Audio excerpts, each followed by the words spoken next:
Welcome.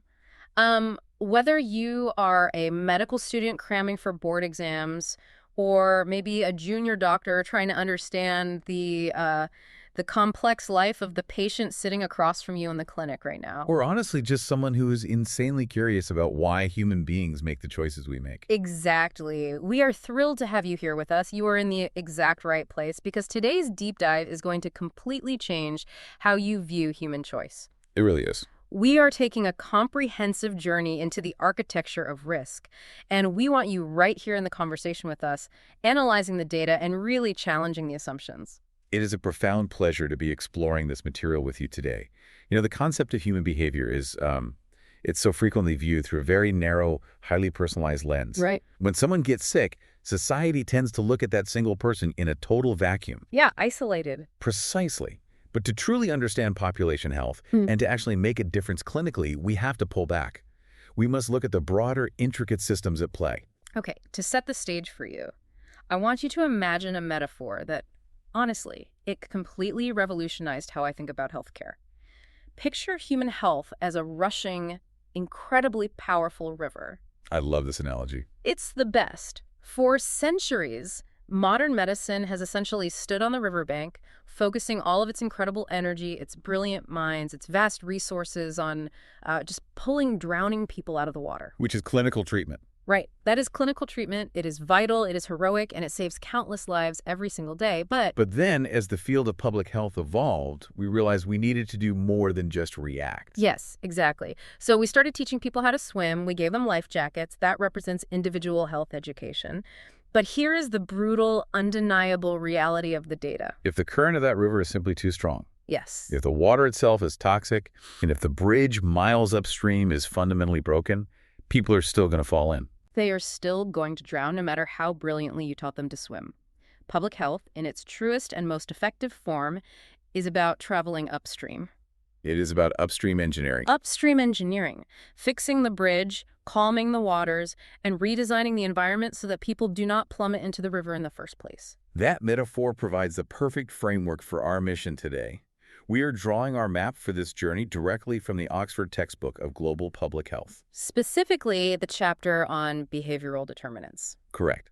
Our goal is to rigorously decode human behavior within this architecture of risk. We're going to strictly examine the frameworks of risk, exposure, outcome, intervention, and system impact.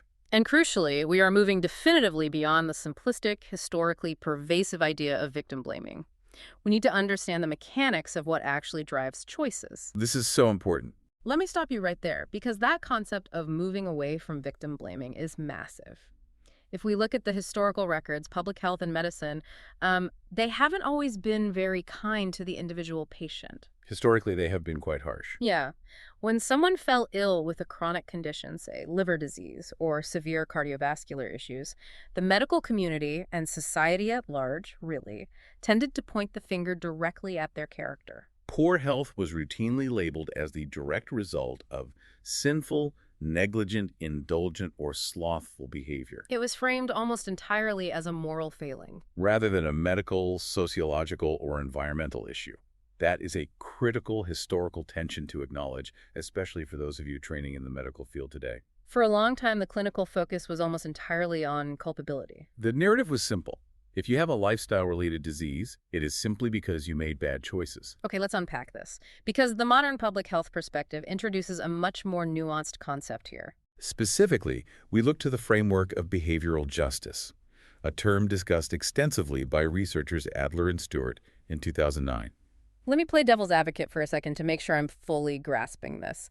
We aren't absolving the individual of responsibility here, are we? Not at all. We aren't saying people have no agency over their diets or their smoking habits. No, absolutely not. Behavioral justice operates on a very specific, dual-sided principle. On one hand, it explicitly acknowledges that individuals are responsible for engaging in health-promoting behaviors. Autonomy and personal responsibility are not erased from the equation. Right. But, and this is the crucial pivot, for clinical reasoning, individuals can only be justly held accountable for those behaviors when society provides them with adequate health-promoting resources. Ah, I see. You cannot hold the patient entirely accountable for making a poor dietary choice if they live in an environment where healthy, Nutrient-dense food is fundamentally inaccessible. Or economically out of reach. Exactly. This perspective maintains individual control, but equally demands societal responsibility to provide an environment where making the healthy choice is actually a feasible option. That reframing is essential. It is the difference between giving someone a choice on a level playing field versus giving them a choice where all the available options are rigged against them. What's fascinating here is how this requires us to categorize behavior differently. To understand how we modify behavior, we have to separate what are called discrete behaviors from complex behaviors. For a junior doctor listening, how do we define that difference? Because it's a big one. This differentiation is fundamental to understanding the epidemiological shift from infectious to chronic diseases over the last century. A discrete behavior is a simple, often isolated action, Like getting a single vaccination shot. or taking a one-dose medication to cure a parasitic infection. At a population level, it is things like pasteurizing milk or chlorinating a municipal water supply. Those specific discrete behaviors are what allowed public health to conquer many of the massive infectious diseases of the past. They require a one-time decision or a structural state-level change that the public barely has to interact with on a conscious level. You turn on the tap, the water is clean, you don't have to wake up every morning and consciously think about the complex chemical process of chlorination. You just drink the water. But today, the burden of disease sitting in waiting rooms across the world has completely shifted. It has shifted dramatically. Oh. Today's growing global disease burden, particularly chronic, non-communicable diseases, relates almost entirely to what we call complex lifestyle behaviors. We are talking about diet, tobacco smoking, physical activity, alcohol consumption, and sexual practices. These are not single-action decisions. No, they are deeply, intricately embedded in daily repetition. They are tied to a person's family history, their cultural background, their socioeconomic circumstances. And their constant, unavoidable exposure to marketing and the built environment. A patient does not just decide their diet once in a clinic. Right. They make hundreds of micro decisions about food every single week, often under immense stress or time constraints. And from a clinical relevance standpoint, this is incredibly important for you to internalize. Because right now, in modern medicine, we do not have a technological silver bullet for these complex issues. We do not have a single-dose vaccine for obesity. We do not have a vaccine for HIV. So until those technological miracles arrive, behavioral modification remains our absolute primary clinical and public health tool. And we have historical precedent to show that behavioral modification, even for complex and deeply personal actions, can work when approached systematically rather than judgmentally. What's a good example of that from the literature? The historical public health records highlight the early success in controlling HIV infections before the advent of highly active antiretroviral therapy. Oh, right. This was achieved through massive changes in sexual practices, specifically the widespread adoption of condom use among men in urban gay communities. That shift was largely driven by intensive community-led health education programs, right? Exactly. Hmm. Another powerful example is the increase in the use of clean needles among intravenous drug users. Let's pause on that needle exchange example, because that wasn't just a matter of a doctor telling people, hey, you should use clean needles. That wouldn't have worked on its own. It would have been entirely insufficient.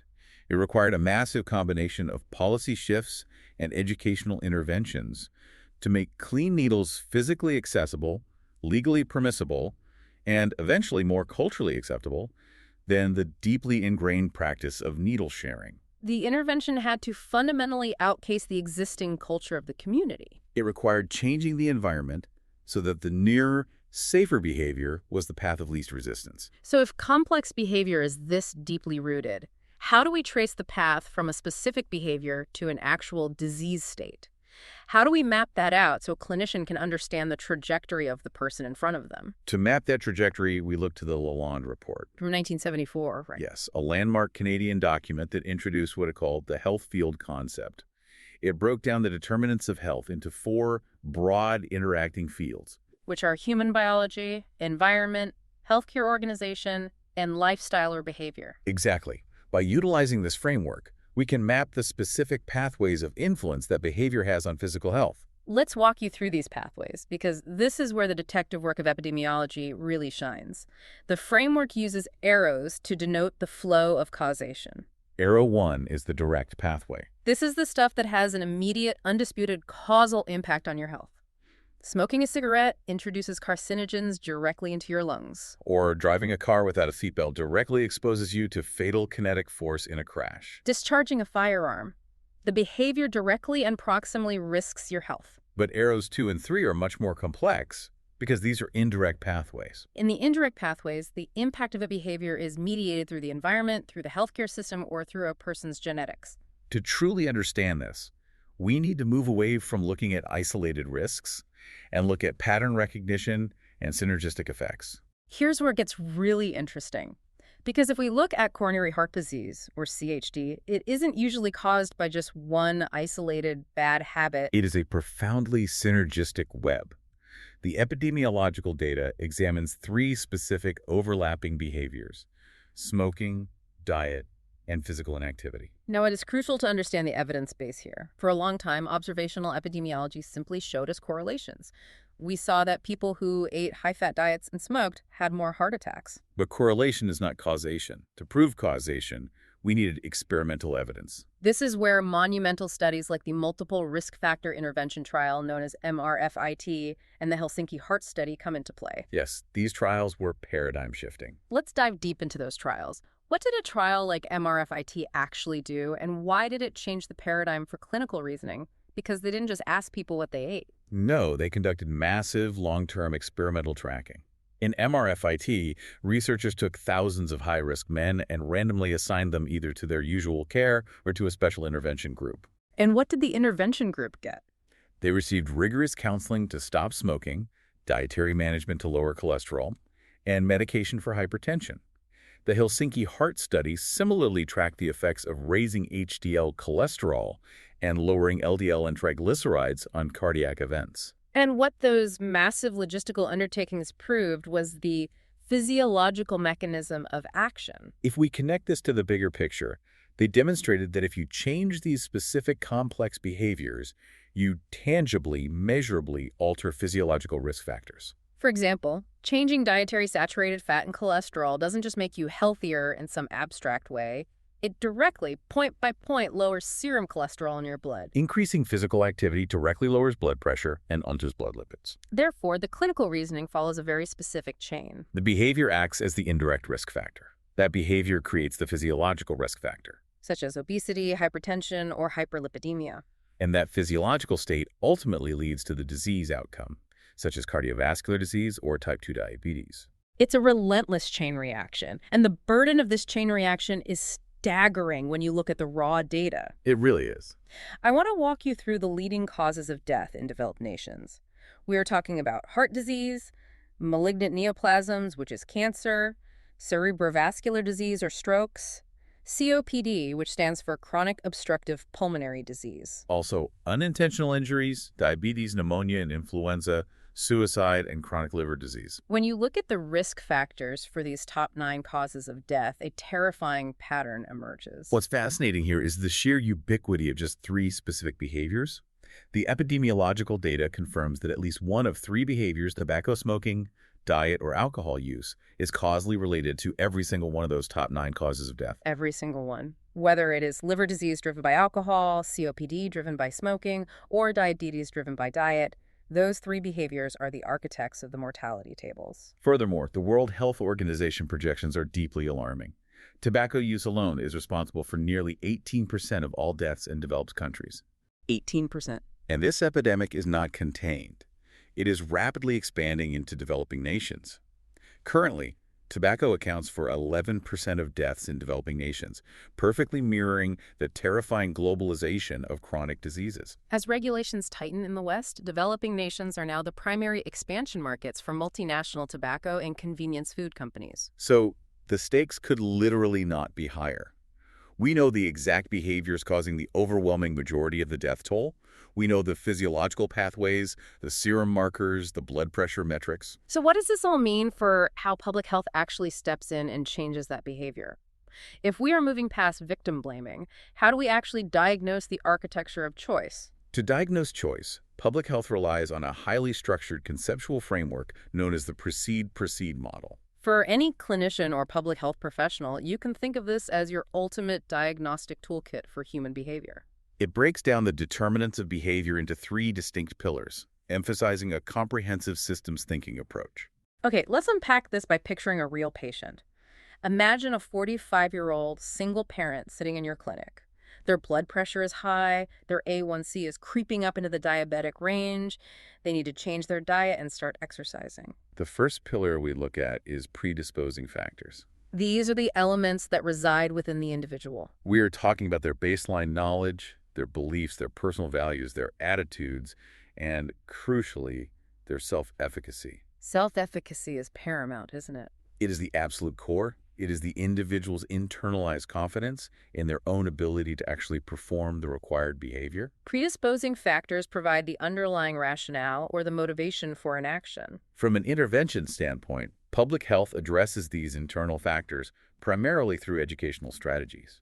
This is where robust psychological frameworks like the health belief model or social cognitive theory are applied. They are used to fundamentally influence how people perceive their own susceptibility to an illness, the severity of that illness, and their capability to change. But as any doctor who has ever told a patient to lose weight knows, motivation is rarely enough. Our 45-year-old single parent might desperately want to exercise. Which brings us to the second pillar. Enabling factors. These are the conditions of the external environment that make a behavior actually possible or structurally impossible. This covers the availability of resources, accessibility, affordability, the design of the built environment, and even whether the person has been taught the new skills required. To use a stark clinical analogy, Your patient might possess a deep, strongly predisposed motivation to go for a brisk walk every evening to improve their cardiovascular health. right.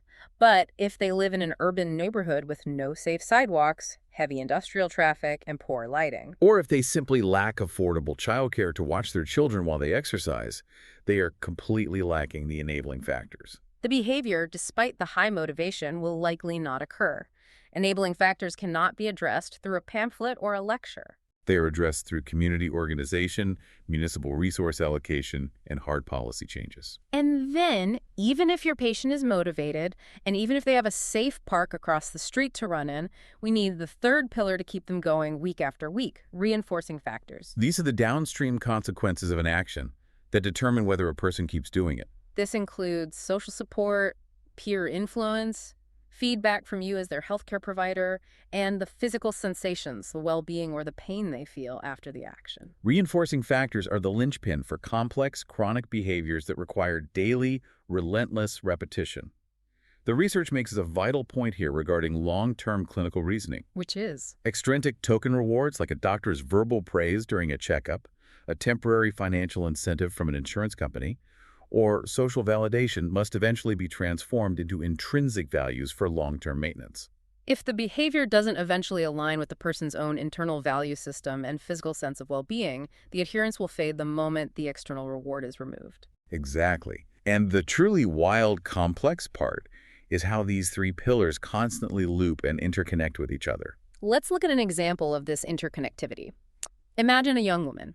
She might initially start smoking cigarettes because she mistakenly believes, perhaps due to targeted marketing, that it will help her control her appetite and manage her weight. That belief is a predisposing factor. Now, she is able to actually execute this new behavior because cigarettes are relatively cheap and highly accessible at the corner store near her school. That is an enabling factor. And she continues to smoke month after month because her specific peer group smokes, and participating gives her a sense of social belonging and reduces her anxiety. That is a reinforcing factor. It forms a completely locked-in, self-sustaining cycle. Which is precisely why isolated public health interventions so often fail.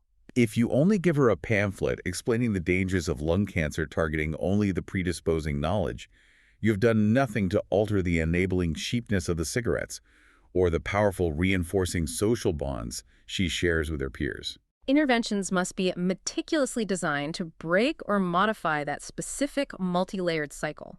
To do this, the literature outlines a spectrum of 3 broad strategies of intervention to populate the public health toolkit. Let's break those 3 strategies down. First, we have educational strategies. This is the classic approach of informing the public, telling people about the physiological dangers of drug misuse, or launching a massive ad campaign explaining the physics of why wearing a seatbelt saves your life. Second, we have automatic protective strategies. These are fascinating from a systems perspective. They really are because they control the physical environment to essentially remove the need for individual choice altogether. We discussed this briefly earlier. The classic example is water fluoridation to prevent dental caries, or milk pasteurization to prevent bacterial infections. The individual does not have to consciously decide to protect themselves every time they drink a glass of water or pour milk on their cereal. The system, acting upstream, has automatically protected them. And the third strategy is coercive. This is the blunt force of the state, the use of legal sanctions, formal rules, and financial penalties. Mandatory seatbelt laws where you get a ticket if you don't wear one. Required immunizations for a child to enter the public school system. Or severe legal penalties for driving under the influence of alcohol. You are forcing the behavior through the threat of significant consequences.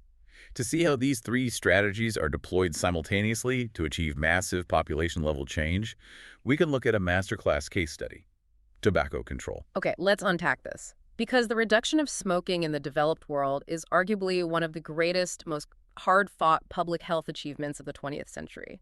How exactly did we do it? Because as we just established, it wasn't just doctors telling people smoking was bad for their lungs. Not at all. It required comprehensive, multi-decade strategies that aggressively targeted all three pillars of the precede-proceed model. Let's look at the exact mechanism of action. To target the enabling factors, public health economists utilize the concept of price elasticity. The epidemiological and economic data shows a very reliable, predictable ratio. A 10% increase in the price of tobacco yields a 3% drop in overall consumption. This mechanism is particularly devastating to youth smoking rates because teenagers have significantly less disposable income. By lobbying for and implementing heavy taxation, public health made the behavior fundamentally harder to enable financially. Then they systematically targeted the reinforcing factors through a sociological process called denormalization. For junior doctors listening, this is why your patient intake forms changed. You aren't just asking, "Do you smoke?" to check a medical box. You are participating in a systemic reinforcing loop. For decades, smoking was a socially acceptable, highly normative behavior. You could smoke in restaurants, on commercial airplanes, even in hospital waiting rooms. But the introduction of clean air laws completely shifted this paradigm. Smoking became an isolated, legally restricted behavior. You had to go stand outside in the rain. And this massive cultural shift was heavily driven by framing secondhand smoke as a serious, scientifically validated threat to others. Especially vulnerable children. Suddenly, the narrative wasn't just that you were hurting yourself, you were actively harming the innocent people around you. That completely destroyed the positive social reinforcement of smoking. And concurrently, they targeted the predisposing factors. Public health institutions implemented aggressive advertising bans and heavily funded counter-marketing campaigns to fight the tobacco industry's immense influence on people's values and beliefs. When early broadcast bans simply pushed tobacco advertisements into print magazines and onto billboards, public health had to adapt its strategies. They restricted point-of-purchase marketing in convenience stores and banned the sponsorship of major sporting events. And this brings up a massive underlying point about systems impact. You cannot just use one strategy. No, you cannot just raise taxes and walk away. You need a comprehensive program. Why? Because no single intervention reaches every demographic. A steep tax hike might successfully stop a 15-year-old from buying their first pack, but it might not even register for a wealthy 40-year-old executive. And more importantly, no single intervention works at every stage of what psychologists call the trans-theoretical model of change. This is a vital clinical framework. The trans-theoretical model outlines the stages a person goes through when modifying behavior: pre-contemplation, contemplation, preparation, action, and maintenance. A patient in pre-contemplation doesn't even think they have a problem. They need heavy predisposing education. But a patient in preparation is actively trying to set a quit date. An educational pamphlet is useless to them now. They need enabling resources like subsidized nicotine patches or cessation clinics. A comprehensive public health program must hit every single angle, providing interventions tailored for every stage of readiness. If we step back and look at who is actually moving through those stages successfully, we hit one of the most sobering realities in all of medicine. Behavior is inextricably linked to the socioeconomic status of the population. This brings us to the ecology of health. Yes, the epidemiological data is unequivocally clear on this. The most robust, consistent interaction in all of public health is the socioeconomic status, or SES, gradient. And it is vital that clinicians picture this properly. It is not a threshold. It is not a binary line where you are poor and sick below it and rich and healthy above it. It is a continuous ladder. It's a gradient. Those at the absolute top of the SES hierarchy generally have measurably better health outcomes than those just one rung below them. And those people are better off than those below them, all the way down to the bottom.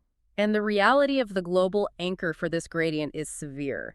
We are looking at data indicating 1.2 billion people globally living in extreme poverty. Defined economically as existing on $1.25 a day. Poverty at that staggering level fundamentally limits access to the most basic enabling factors of health: clinical services, clean water, and basic sanitation. But beyond the physical limitations of poverty, we must examine the psychological mechanics behind this gradient, specifically the phenomenon of relative deprivation. This isn't just about the absolute material goods you lack. No, it is the chronic daily psychological stress of looking around, perceiving yourself to be at the bottom of the social hierarchy, and feeling the weight of systemic inequality. If you constantly face barriers, if your efforts to improve your station continually fail due to structural inequities, it actively, progressively lowers your self-efficacy.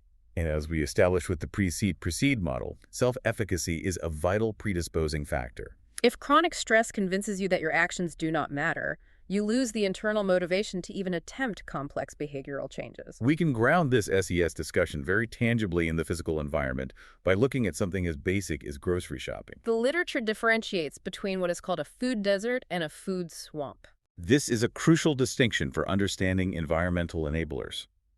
A food desert is an urban or rural area characterized by a severe lack of accessible, affordable, healthy options. Specifically, fresh fruits and vegetables. A person might have to take 3 buses just to reach a supermarket. Conversely, a food swamp is a neighborhood environment that is heavily saturated or overabundant with calorie-dense, low-nutrient fast food outlets and convenience stores selling highly processed foods. And here is the clinical reality. If your patient lives in poverty, they are very often navigating both of these phenomena simultaneously. They fundamentally lack the enabling factors for a good diet, the fresh produce, and they are completely surrounded by the enabling factors for a poor diet, the cheap, hyper-palatable fast food on every corner. It requires an immense, almost unreasonable amount of predisposing willpower to eat healthily in that environment. And when epidemiologists analyze the specific metrics of socioeconomic status, which are generally income, occupation, and education, education historically stands out as the single strongest proxy for health behavior. This is heavily tied to the concept of health literacy. Education acts as a massive enabling and coping resource. It endows individuals with the critical thinking skills, the vocabulary, and the confidence necessary to navigate highly complex health decisions and interact effectively with the healthcare system. But if we dig into the research on education and income, there is a fascinating insight that I completely loved. It is called the status identity factor. This raises an important question about social norms. Researchers wanted to know, how do people behave when their SES metrics don't perfectly align? Let's say you have someone who is highly educated. Maybe they have a master's degree or a PhD, but they work in a field with a very low income. Which social norms do they adopt? Do they eat and smoke like the high education demographic or the low income demographic? The data suggests a powerful psychological alignment. People overwhelmingly adhere to the behavioral norms of their highest SES metric. Therefore, an individual with high education but low income will likely exhibit health behaviors like lower smoking rates and higher physical activity that strictly mirror the highly educated group rather than the low-income group. They identify psychologically and socially with their highest achievement and modify their behavior to match that peer group. That is incredible. It shows just how deeply psychological our social standing truly is. And speaking of social standing and peer groups, we have to talk about culture as a predisposing factor. The historical data highlights one of the most famous epidemiological stories of all time, the Rosetto effect. The Rosetto effect is a profound, almost unbelievable example of cultural protection acting as a biological shield. In the mid-20th century, researchers descended upon an ethnically homogeneous Italian-American community in the town of Rosetto, Pennsylvania. When they analyzed the clinical data of the residents, they found a paradox. This community had high rates of obesity, they cooked with lard, and they had a high prevalence of smoking. Clinically, based on the direct pathways we discussed earlier, they should have had staggering rates of heart disease. Yet their myocardial infarction or heart attack rates were astonishingly low. They were living significantly longer than the communities immediately surrounding them. Why? What was protecting their hearts if their diets and smoking habits were so poor? The protective effect was attributed to their massive social, ethnic, and family cohesion. This wasn't just a town. It was an incredibly tight-knit ecosystem. 3 generations often lived under one roof. Evening strolls and constant social interaction were the norm. There were dozens of civic organizations. Everyone knew each other, and crucially, there were no ostentatious displays of wealth. The wealthy dressed and lived similarly to the working class. This intense social cohesion and lack of relative deprivation radically lowered their chronic stress levels. Lower stress means lower cortisol and lower sympathetic nervous system activation. Acting as a literal physiological shield for their cardiovascular system. However, the study continued over several decades. As the younger generations grew up, acculturated into broader, more individualistic American society, as intermarriage increased and the multi-generational homes broke apart, the community lost this protective effect. Within a generation, their heart attack rates rose dramatically to match the surrounding areas. It was a stunning example of how your social environment dictates your physiological outcomes. The literature compares this to expansive studies of Japanese immigrants. Researchers tracked individuals migrating from Japan. Those who moved to Hawaii adopted an intermediate dietary and cardiovascular risk profile. But those who moved to California and fully acculturated to the American lifestyle adopted the full Western cardiovascular risk profile. Their genetics didn't change, but their cultural environment completely reprogrammed their risk of heart disease. Which raises an immensely important question about where public health is heading next. If complex behavior is shaped so heavily by our external environment and our culture, how does our internal biology, specifically our genetics, play into this moving forward? Here's where it gets really interesting. We are entering the frontier of genetics and epigenetics. There is so much hype right now in the medical world about personalized medicine. The prevailing theory is that if we sequence your genome and we hand you a piece of paper telling you exactly what terrifying diseases you are genetically at risk for, you will magically find the motivation to comply with all health advice. That is the techno-optimistic hope. But as clinicians, we must look at the actual clinical reality. Genomic discovery has absolutely produced incredible, life-saving clinical tools. For example, the testing for the HER2 new protein overexpression in breast cancer allows oncologists to provide highly targeted, incredibly effective treatment with specific drugs. That is an undisputed triumph of personalized medicine, but the research asks a more behavioral, systemic question. Does knowing your genetic risk actually change your complex daily behavior? And the data says, precisely. Extensive meta-analyses of controlled trials show a very clear pattern. While genetic counseling successfully and reliably improves a patient's cognitive knowledge about their specific genetic risks, it very often fails to significantly alter their actual long-term cancer surveillance behaviors.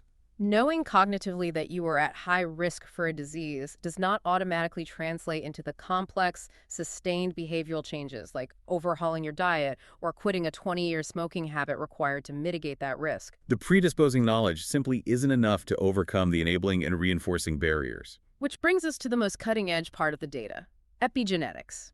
This is where the biology and the sociology beautifully and tragically collide. Clinical reasoning in epigenetics explores a revolutionary concept, how environments physically alter gene expression without ever changing the underlying DNA sequence. The literature highlights critical research, specifically studies by researchers Kuzawa and Sweet, linking the early life and perinatal environment of African Americans to severe cardiovascular disparities later in adult life. And the mechanism they propose here isn't strictly genetic in the traditional inherited sense, right? Correct. The mechanism is something called phenotypic plasticity.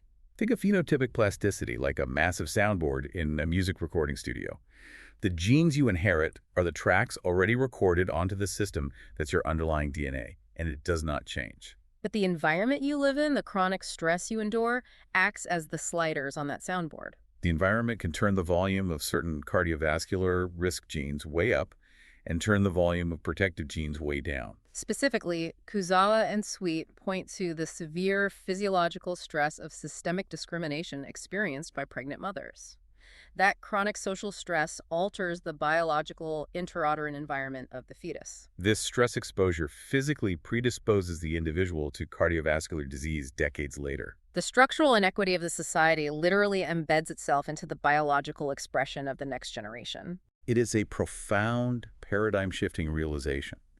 It forces us as medical professionals to look far beyond individual choice and look critically at the actual environments we are building and maintaining. Which leads perfectly into the final major concept, the built environment. The built environment represents the ultimate, most tangible application of the upstream engineering we discussed at the very beginning of this deep dive. If we want populations to engage in physical activity to combat chronic disease, we cannot simply rely on educating them about the benefits of joining a gym.